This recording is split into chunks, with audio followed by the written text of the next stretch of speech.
ಧರ್ಮ ಮಾಡಿದೆ ಎಂದು ಯಮನಿನ್ನ ಬಿಡುವುದಿಲ್ಲ. ಕೂಡಿಟ್ಟು ಹಣವ ಕಟ್ಟಿದ ಮನೆಯೊಳಗೆ ನಿನಗೆ ಜಾಗವಿಲ್ಲ. ನನ್ನವಳೆಂದು ಕೈ ಹಿಡಿದು ಕರೆತಂದ ಮಡದಿ ನಿನ್ನ ಜೊತೆಗೆ ಬರುವುದಿಲ್ಲ. ಮುದ್ದಾಡಿ ಸಾಕಿದ ಮಕ್ಕಳು ನಿನ್ನ ಜೊತೆ ಬರುವರಲ್ಲ.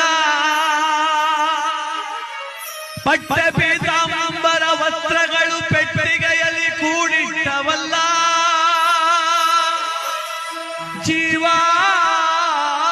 ನೀನೋಗುವಾಗ ನಿನ್ನವರ ಕಣ್ಣೀರೊಂದೇ ನೀ ಕಾಡಬೇಕಲ್ಲ.